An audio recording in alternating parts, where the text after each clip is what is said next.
just made it to church and I am struggling this morning. I am so tired, y'all.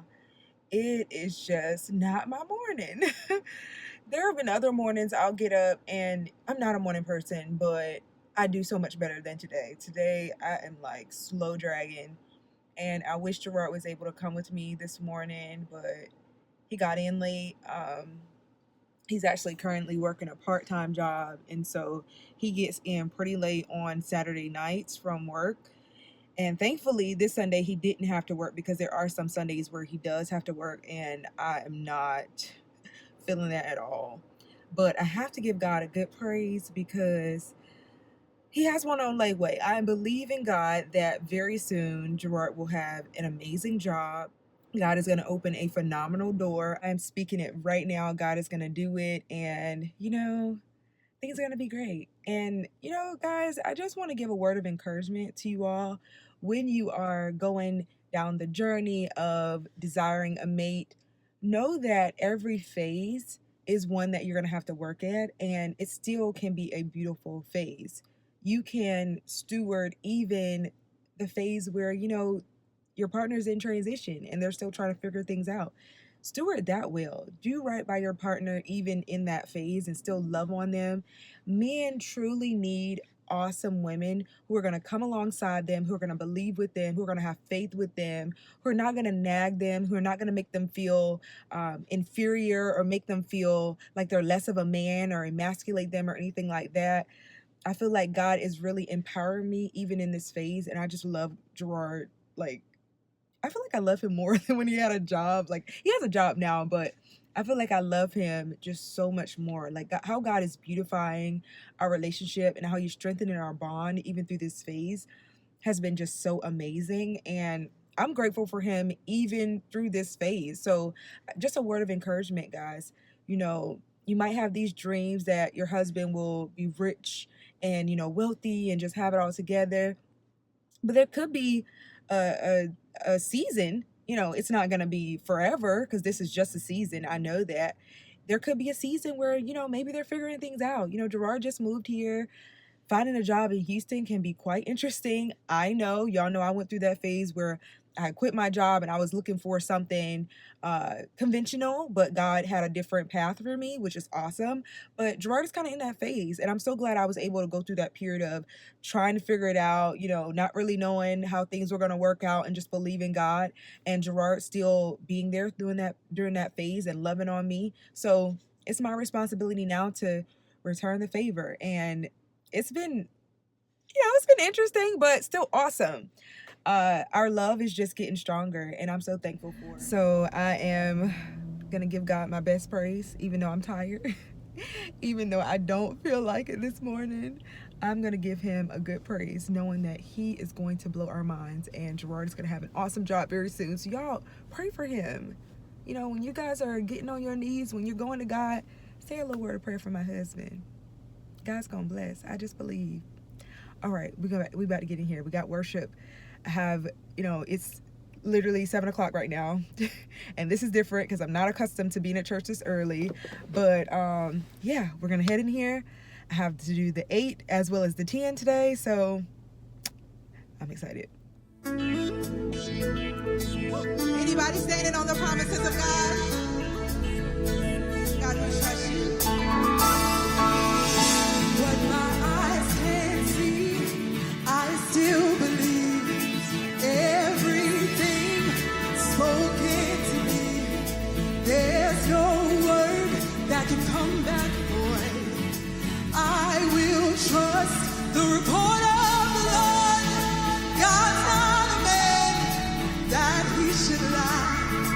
Every need he will supply. So I will wait, I will not be moved. I believe, I will trust in you.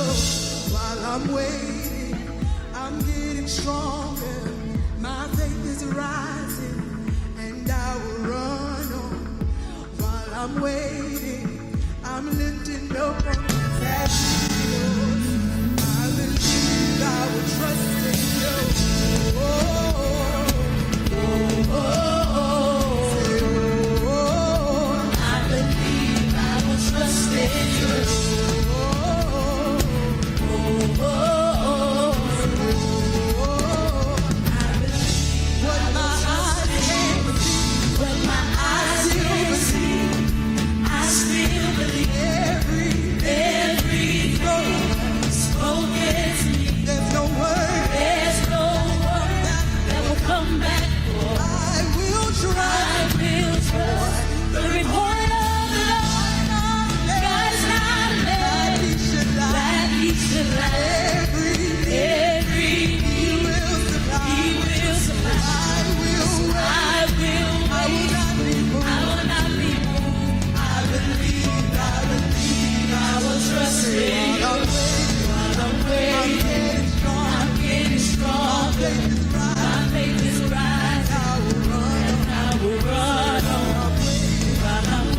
Man, them plants die as soon as I touch them. I put Tylenol in there, everything, and it still don't work. See that shit? Like, so you ain't gonna put nothing in there. Yeah. Mr. Man. His foot hurts. He limping and stuff. Bubba.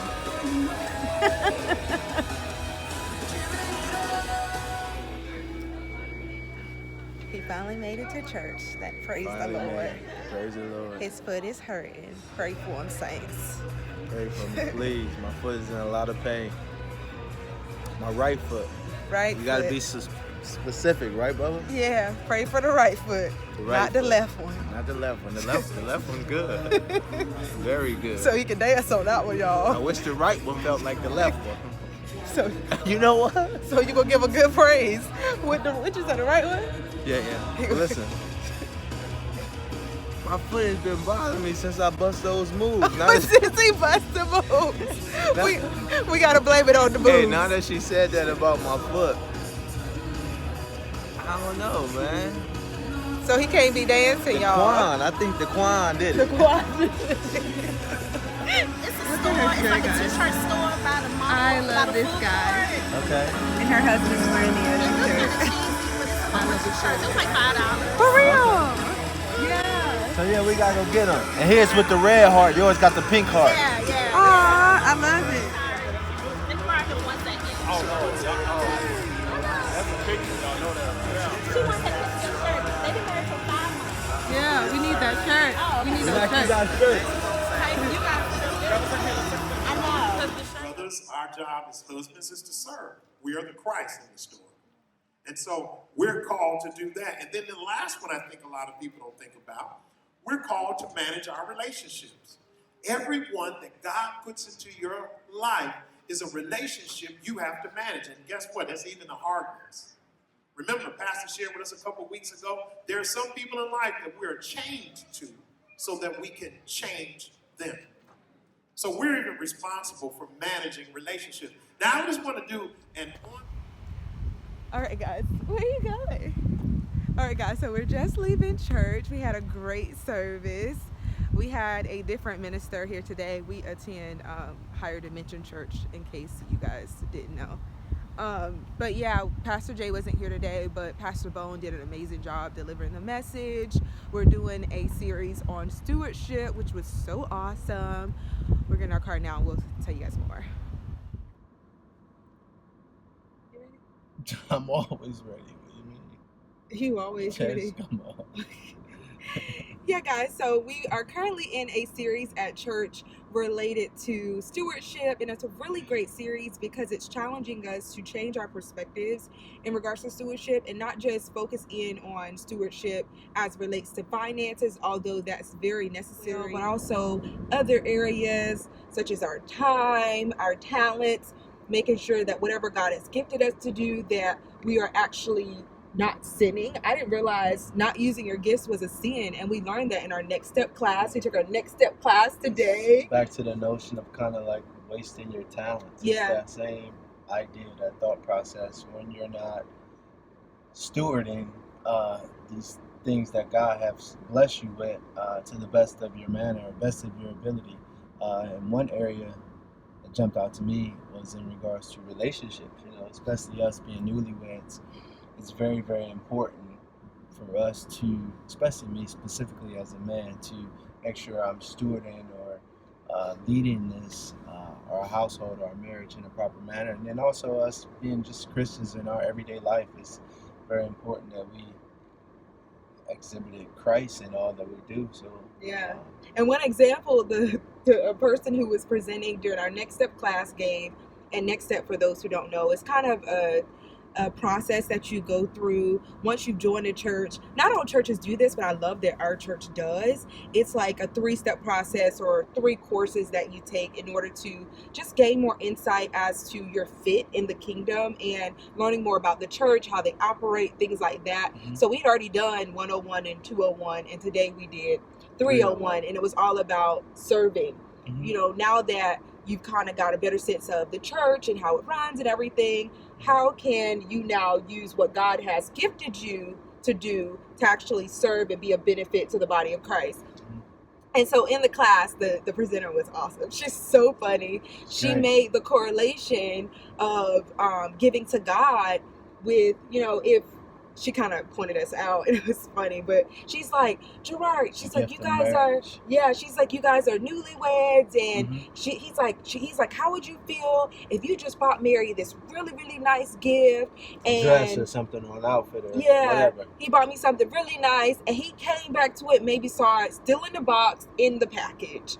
She's like, how would you feel? And Gerard's like, what'd you say, babe? I would be disappointed, and I would feel that she's unappreciative and ungrateful of this gift that I've given her. Yeah. And so with serving and God-given gifts, she was kind of making the parallel that if, as a husband, if you give your wife something, or, just in general, if you give somebody something and then you come back to it and you ask the person about it later and they still have it wrapped up, they haven't done anything with it, you're going to feel really, you're going to feel bad and disappointed that they haven't used it. My eyes are watering really bad. I feel as if they don't really appreciate it or value it. You went out of your way to buy this thing for my wife, and she has yet to use it, or whatever the situation may be. And we've all been crafted, and from birth, God has blessed us with God-given talents, and to not use those talents accordingly, it hurts God. He's looking at it like, I gave you, and I was like, man, because for years I haven't even sung. Like,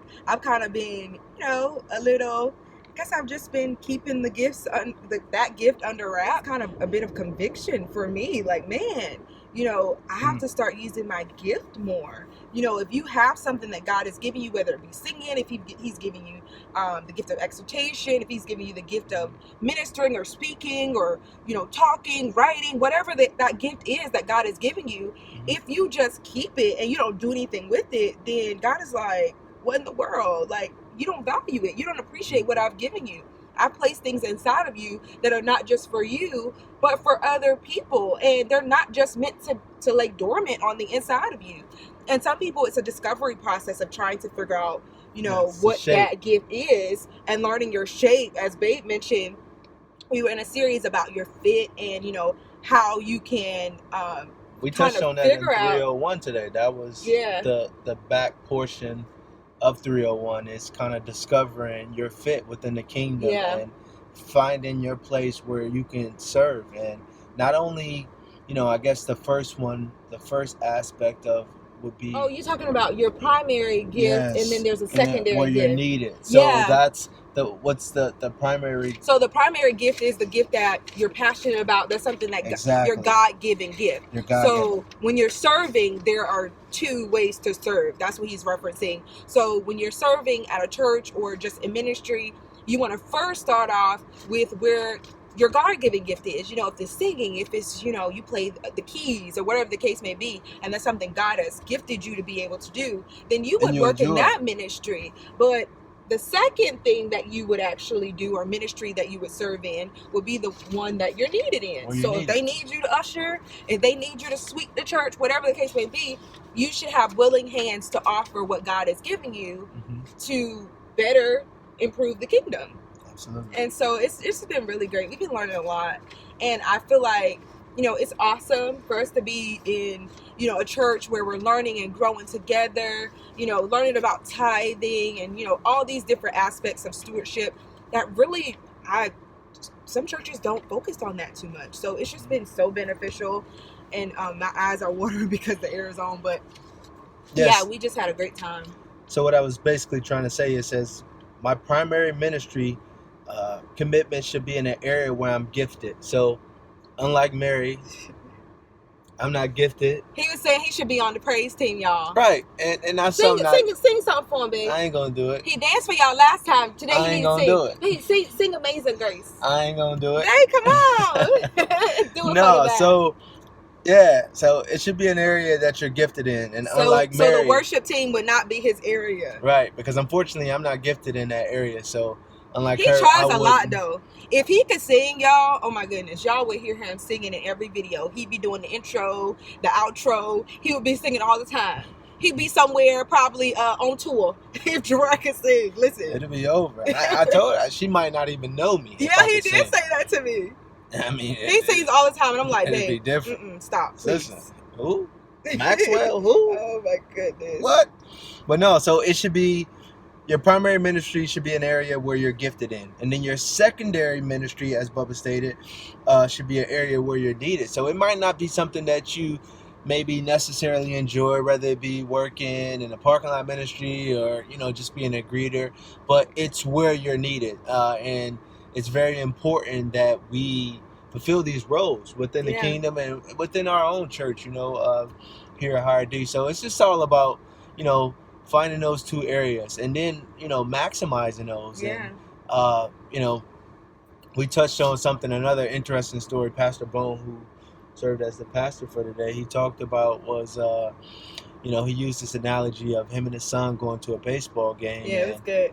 How he purchased some candy for him, and you know they got inside the baseball game, and you know I guess his son had, you know, cracked open the candy, and maybe, you know, dad caught a whiff of it or something like that, and he actually wanted some of the candy, and his son was like, no, these are my candy.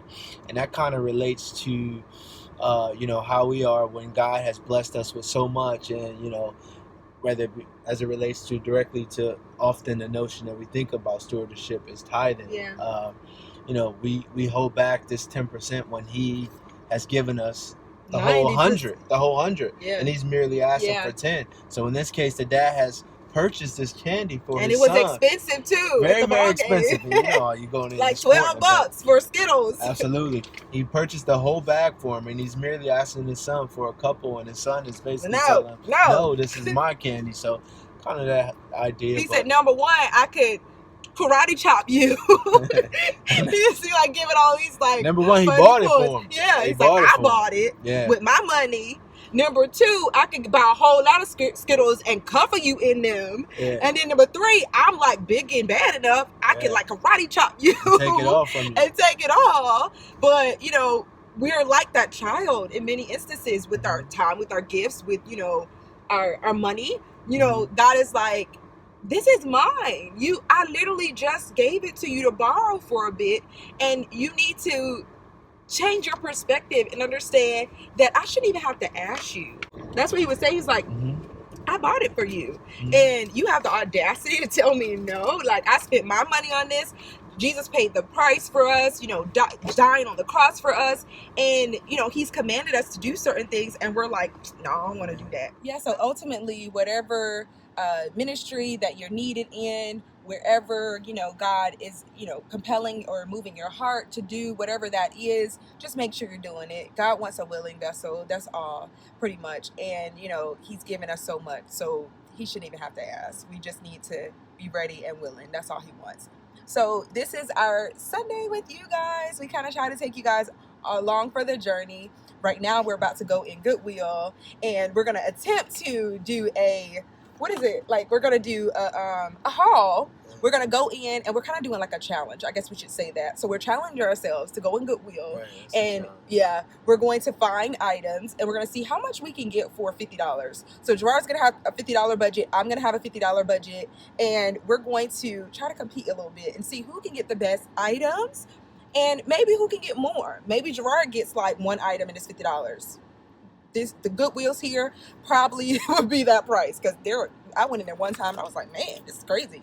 Their prices are nuts. But hopefully the one that we've gone to today is much better than the one I've gone to in the past. In North Carolina, the thrift store prices are so much better, but in Texas, I don't know what's going on. They are charging you like you're in a regular store. But hopefully we find some good things, and we're going to share those with you guys in another video. So you all look out for that. We love you all. Be sure to subscribe and comment. Like this video. We'll see you all in our next one. Bye, guys.